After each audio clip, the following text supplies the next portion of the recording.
Ya, saya Wono Setiabudi. Saya dari bidang keahlian analisis dan geometri ya. Jadi kalau di matematik yang basics itu analisis, geometri, kemudian aljabar ya. Jadi saya di bagian analisis, tapi kemudian terakhir saya menekuni yang disebut harmonic analysis ya. Jadi kurang lebih abstraksi dari Fourier analisis ya. Kalau Anda dapat di PDP sembarang fungsi di suatu interval dapat dituliskan sebagai komponen dari sinus cosinus itu. Dan sinus cosinus itu menjadi fungsi yang lebih sederhana kan, dia bisa diturunkan, bisa diintegralkan. Padahal kalau kita mau mengintegralkan fungsi aslinya akan sulit sekali. Tapi dengan dekomposisi menjadi fungsi sinus cosinus itu kita bisa melakukan banyak hal. Jadi itu bidang riset saya dan bidang keahlian saya. Ya.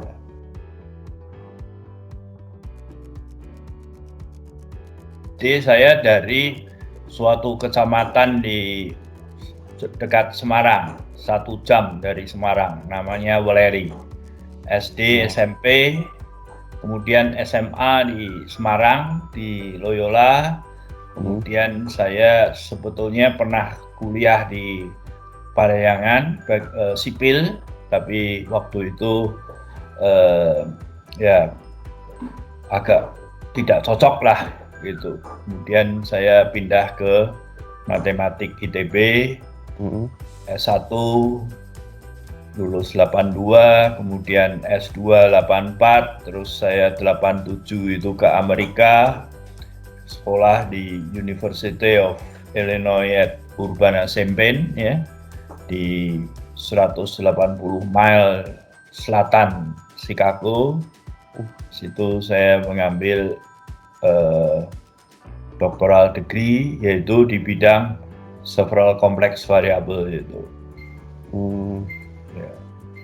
Kemudian 93 saya lulus dan kemudian ya di ITB.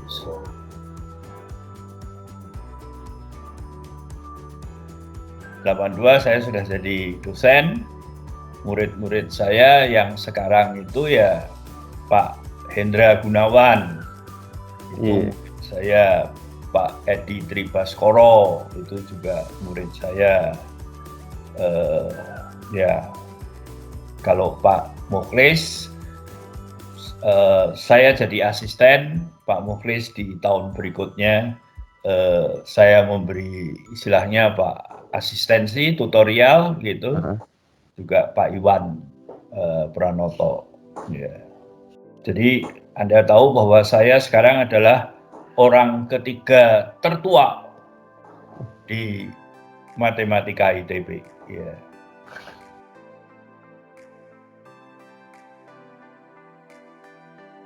Sebetulnya kalau kuliah mungkin saat itu belum banyak ya istilah berani bertanya begitu, itu jarang sekali ya. Ya tapi kalau di luar kelas itu dengan berdiskusi dengan teman itu membuat kita menjadi lebih pandai ya. Jadi jangan ragu-ragu kalau ada teman bertanya, maka siap-siaplah kita untuk berbagi ya. Itu dengan menjelaskan seperti itu membuat kita menjadi lebih mengerti ya, lebih mengerti. Dan kemudian harapannya teman itu berani bertanya sehingga ada diskusi ya. Jadi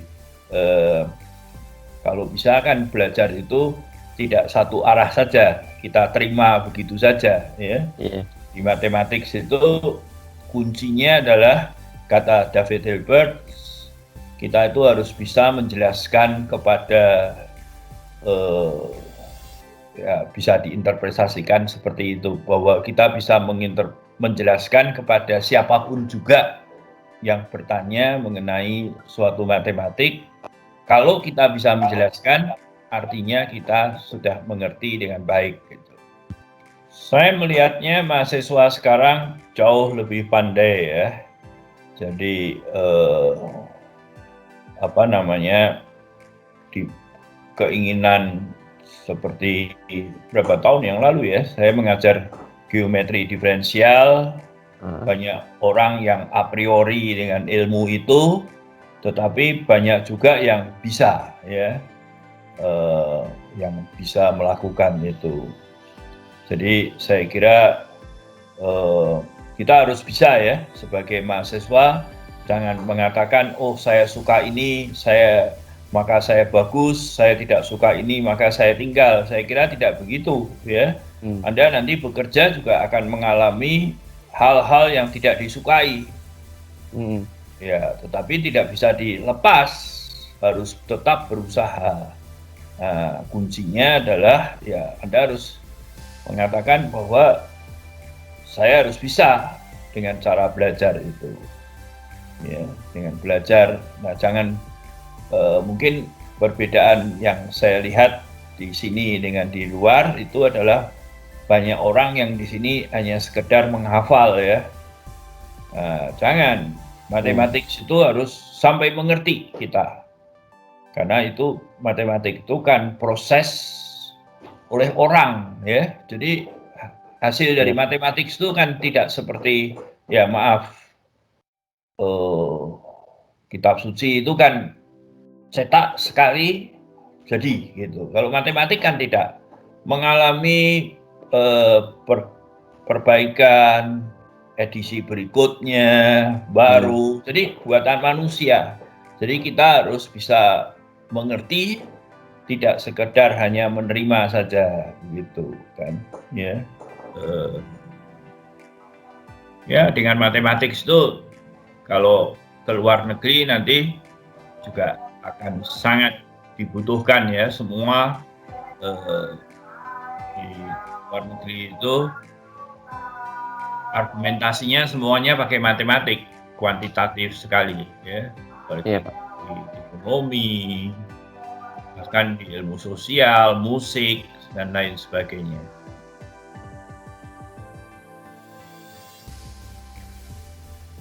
Ya, sebetulnya ada banyak dosen yang membuat saya menjadi tertarik dosen ya, terutama saat saya di tingkat tingkat 3 itu Profesor M. Ansyar mengangkat saya sebagai asisten sehingga saya masuk ke dalam kelas di luar jam kuliah, tapi saya punya jam sendiri gitu untuk bertemu dengan mahasiswa itu dan saya menjelaskan. Salah satu pesertanya adalah Pak Mukhlis ya, saya angkatan 77, Pak Mukhlis 78. Jadi kepercayaan seperti itu yang membuat saya menjadi lebih suka untuk menjadi dosen ya. Demikian pula di tingkat 4 ya. Dulu saya asisten teori peluang kalau sekarang, bukunya Hawke and Crick. Edisinya masih edisi berapa tuh? 1 atau 2 begitu. Sekarang edisinya berapa Hawke and Crick? 7 kalau nggak salah, Pak. 7. Wah, ya kurang lebih seperti itulah. Masih bukunya masih edisi 1, 2 gitu. Kalau tidak salah ya. Belum sampai 3 lah gitu ya. Masih pakai Hawke and Crick.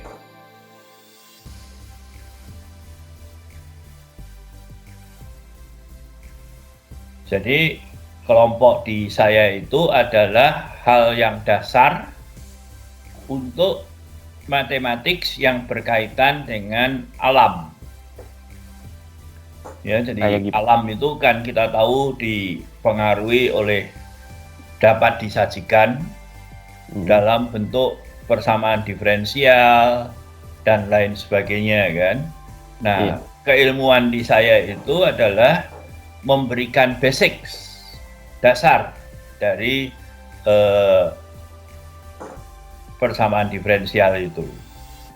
Tidak sekedar hanya memberikan metode pencarian solusinya, tetapi kita juga mengatakan apakah sebelum kita cari apakah itu ada atau tidak ya. Jadi ada juga model-model di mana katakanlah pesawat terbang supersonik.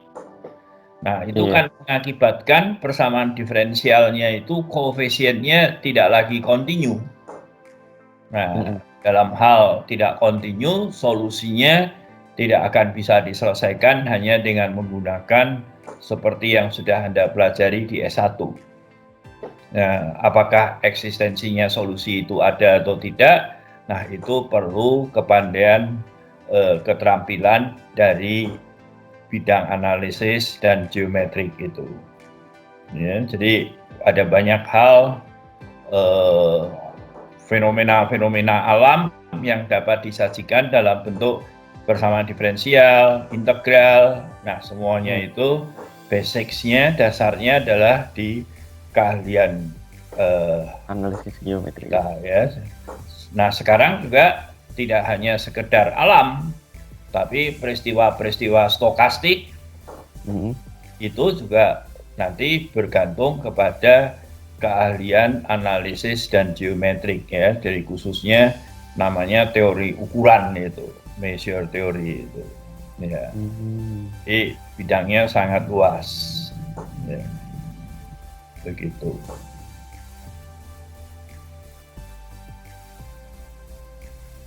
Sekarang saya sudah tua. Kalau dulu ya saya badminton. Sekarang sudah nggak bisa badminton lagi.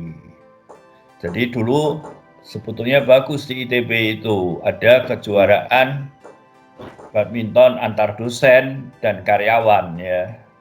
Nah, saya masih ikut itu sampai 5 tahun yang lalu.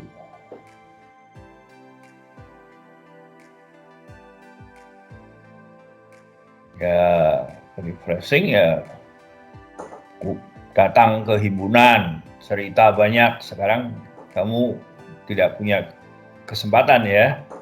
Mungkin sekarang ya berzoom ria ini kan, berdiskusi dengan teman, olahraga dan lain sebagainya. Ya, tetapi harus diatur waktunya.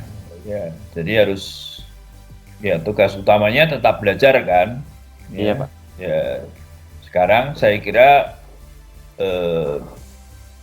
situasinya beda dengan waktu saya ya. Sekarang Anda akan dituntut banyak sekali keterampilan-keterampilan matematik, komputer, bahasa, ya. Iya Pak. Dulu mungkin komputer belum ada waktu itu kita ya, walaupun sudah tanda-tanda mulai lah tahun 80-an itu. Ya, sekarang Anda harus membekali diri selain dengan matematik juga komputer dan juga bahasa ya, bahasa asing agar bisa pergaulannya luas gitu. Iya.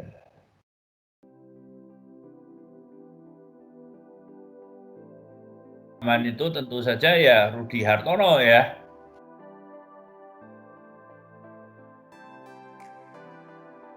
Saya sih kangen dengan tatap muka itu.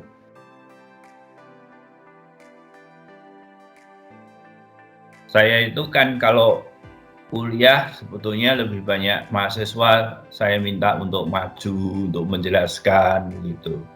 Nah, sekarang ini agak kesulitan itu. Ya, karena saya percaya bahwa orang belajar itu paling baik itu bukan hanya sekedar mendengar, tapi dia aktif untuk menjelaskan. Lebih baik berbuat salah daripada hanya mendengar saja tanpa ada masukan apa-apa.